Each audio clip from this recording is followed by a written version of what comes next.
Lawrence County 911. What's the location of your emergency? I just killed my sister. Oh my God. Tell me what your name is.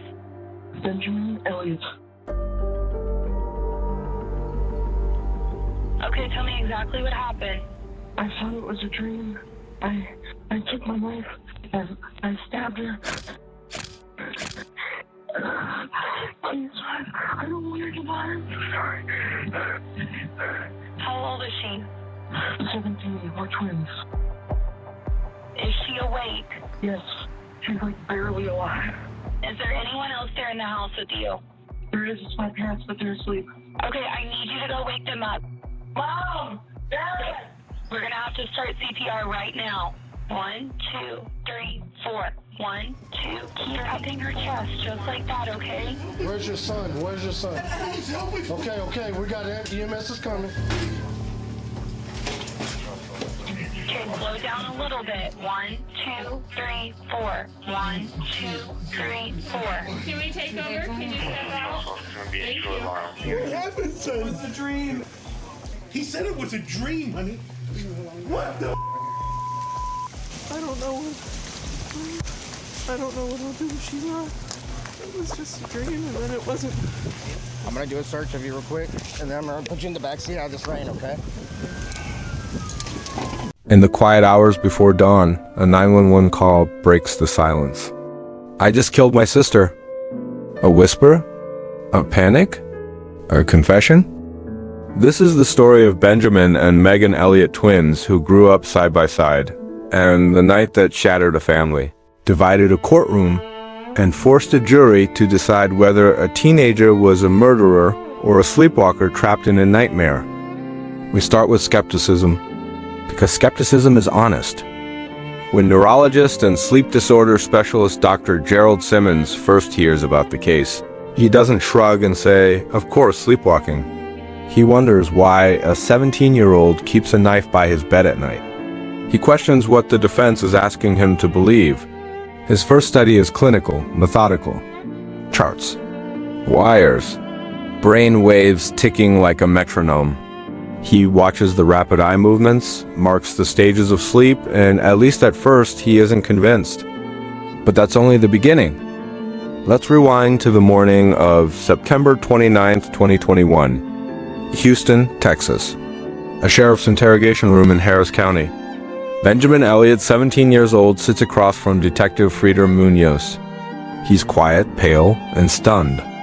He says he stabbed his twin sister once with a knife and that everything felt like a dream too real, but also off. He describes waking not to a thought, but to a sensation. The feeling of stabbing something. He remembers flicking on a light. He remembers a pillow. He remembers hands pressed to a wound.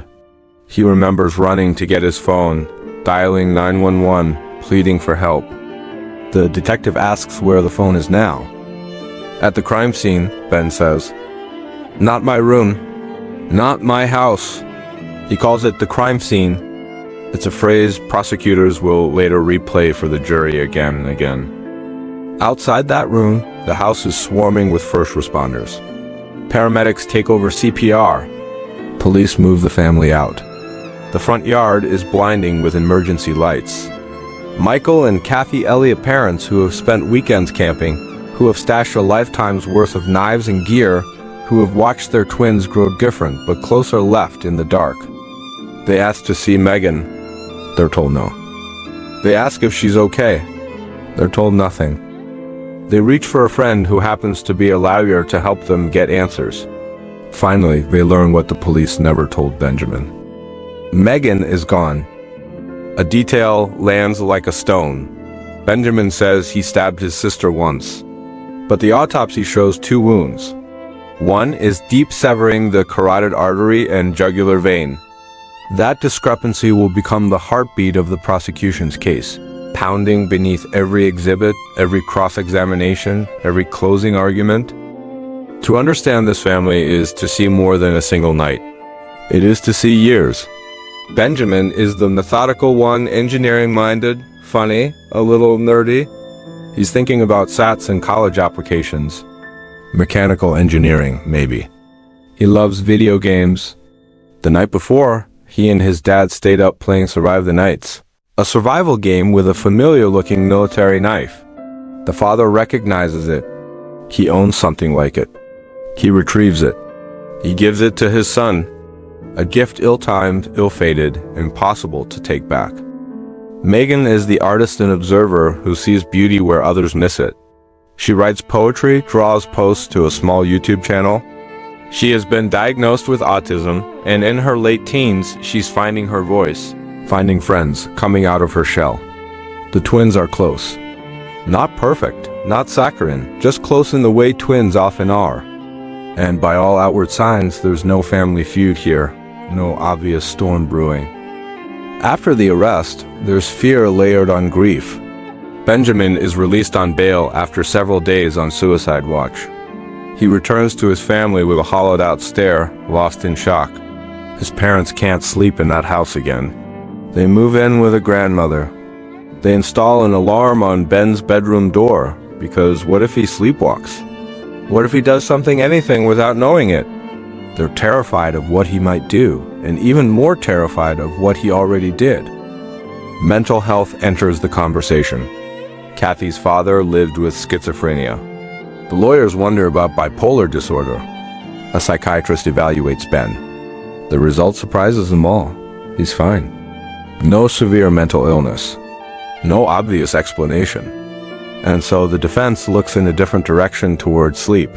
Sleep has its own vocabulary: parasomnia, non-REM, slow wave. When the defense team calls Dr. Simmons, he asks a basic question. Does Benjamin have a history of sleepwalking? The answer isn't simple, but it's not empty either. An older sister once found him wandering. A childhood sleepover ended with Ben asleep on a couch, clutching a donut, blinking in confusion when he awoke. There are relatives who sleepwalked, too: an uncle in the garage, an aunt who wandered into the woods in a thunderstorm and woke up outside, drenched and clutching a dog. It isn't proof, but it's not nothing. Simmons conducts 2 sleep studies, 6 weeks apart. Electrodes everywhere. Cameras recording. The whole body monitored like a weather system. He doesn't capture sleepwalking. That isn't unusual. Parasomnia is a lightning strike, not a light switch. But he does see obstructive sleep apnea, airway narrowing, oxygen dips, microarousals that fragment rest. And he sees something else. Benjamin drops into slow-wave sleep quickly about 11 minutes after lights out. Why does that matter?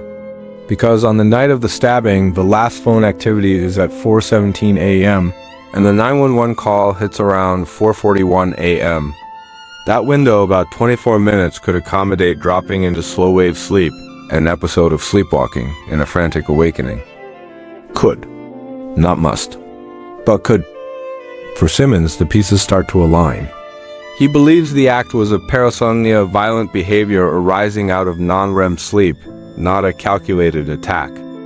The state of Texas sees it differently. Prosecutors Megan Long and Maroon Kautani agree that sleepwalking exists. In fact, Long has prosecuted a sleepwalking case before. She even sleepwalked as a child and says her own kids did too. But this case, she says, doesn't fit. Where are the first-degree family members who sleepwalk? Why are the details Benjamin remembers so sharp if he was truly asleep? Why was a knife unsheathed a complex action before the stabbing?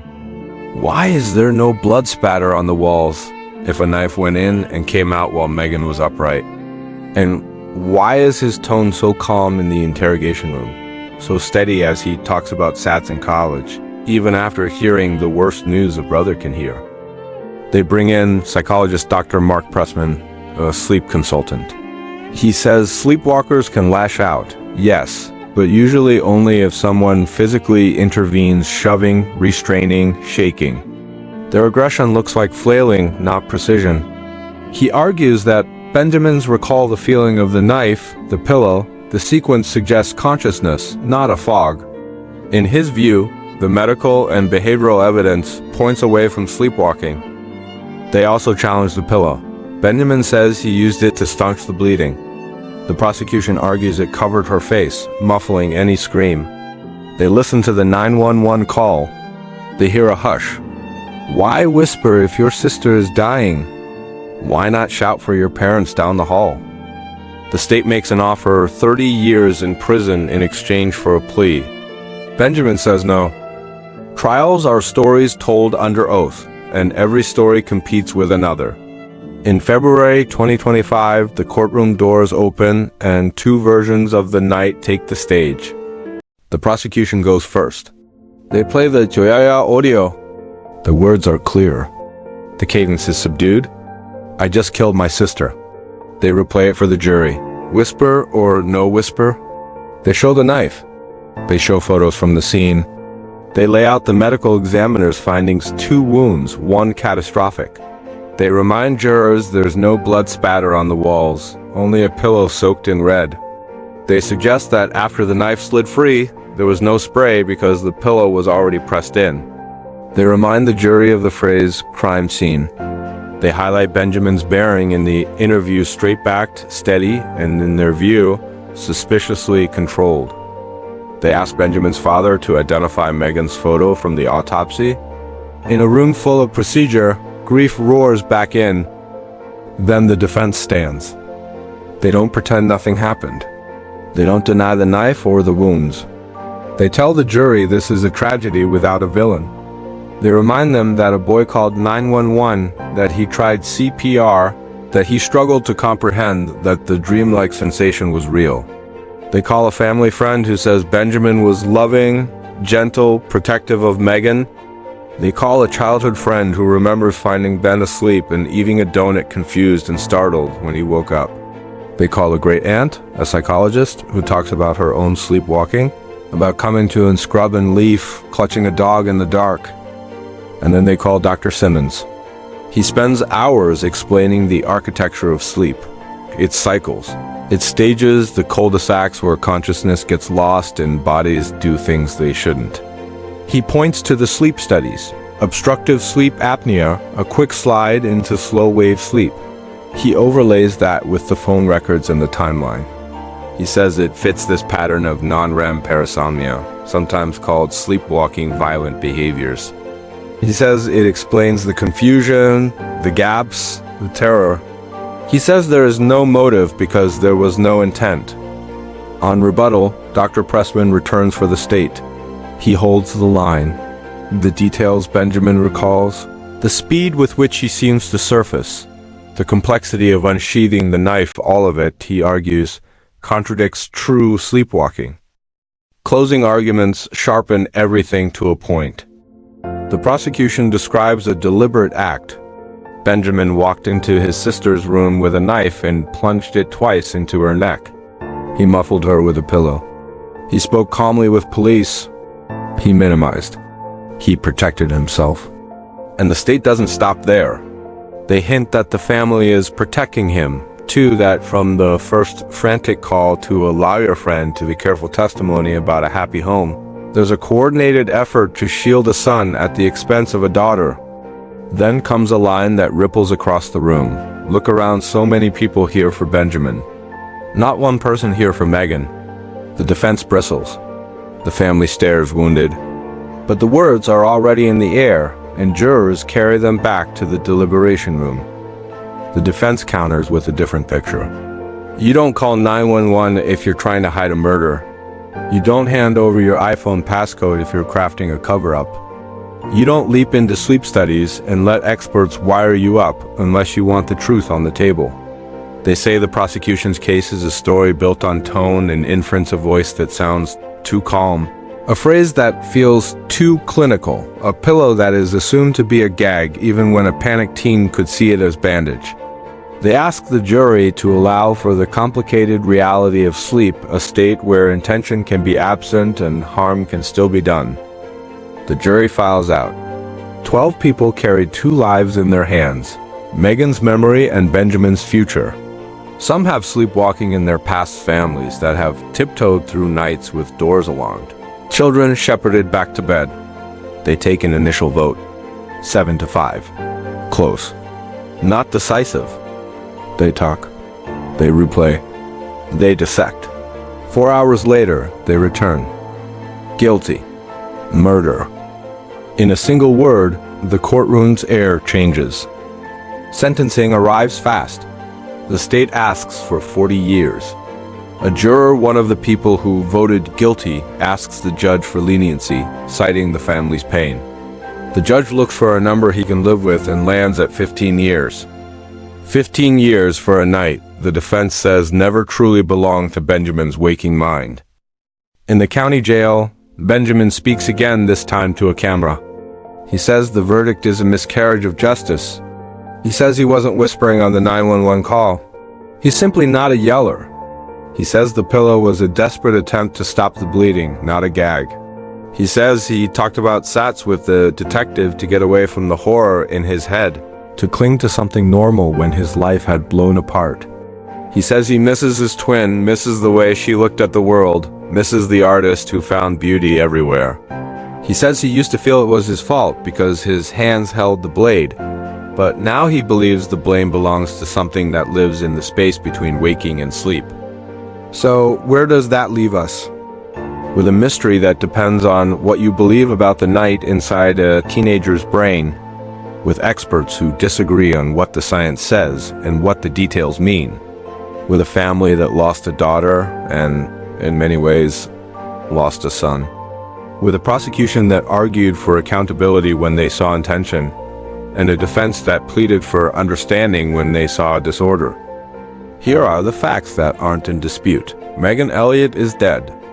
Benjamin Elliott held the knife that ended her life. He called 911. He spoke to police without a lawyer. He gave them his phone passcode. He cooperated. He failed to mention a second wound. He remembered a pillow. He said it felt like a dream. Everything else, motive, intention, state of consciousness, became the battlefield. Let's pull back once more and consider the pillars that held up each side. For the defense, a boy with no clear motive, described as loving and protective. A family with episodes of sleepwalking that, while not titled, do exist. 2 clinical sleep studies showing obstructive sleep apnea and unusually rapid descent into slow-wave sleep.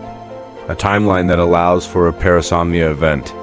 And a recognized medical phenomenon where complex behavior can occur absent conscious intent. For the prosecution, 2 wounds, 1 catastrophic. No blood spatter consistent with a knife pulled from a freely bleeding neck. A pillow drenched in blood that, to them, suggests muffling. The unsheathing of a knife, a precise, purposeful act. A tone and demeanor they found too controlled after learning of a sister's death. Details remembered that, in their expert's view, a sleepwalker shouldn't retain. And a phrase, crime scene, that sounded more like a narrator than a traumatized teen. A jury weighed those pillars and decided one side bore more weight. What does a verdict like this say about how we judge what happens when the lights go out? Sleep is not a straight hallway. It is a house of doors. Some lead back to bed. Some lead to kitchens and porches, and rarely to harm. In a courtroom, we try to map that house with rules of evidence and expert testimony. We translate dreams into transcripts and biology into exhibits. And then we vote. Was it enough to know that Benjamin could drop into slow-wave sleep in 11 minutes? Was it enough to see how he spoke, what he remembered, what he did with his hands? Was it enough to stand in a room ringed with grief and separate tragedy from crime? For 12 jurors, the answer was yes. But answers don't end sorrow. They often deepen it. The Elliott family must now carry a sentence and a memory. The sentence has a number. The memory has a face. Meghan's. An artist's eye, a quiet smile. A twin who once stood a little closer to her brother in crowded rooms because it made her feel safe. Benjamin must carry a mirror. In it, he sees a good kid, earnest and gentle, who woke in a nightmare and then woke again to a life he didn't recognize. He insists he is not the person the verdict says he is. He speaks with a calm that some hear as cold and others hear as shock. He talks about Meghan in the present tense and the past, as if his mind can't decide which time is more true. And you listening are left with your own verdict. Would you have seen parasomnia in the shadows? Would you have heard a whisper or a tremble on that 911 call? Would you have questioned the pillow or accepted it? Would you have believed a teenager's description of a dreamlike sensation? Or would you have heard a story shaped to fit the facts? The law requires certainty beyond a reasonable doubt. Sleep rarely gives certainty.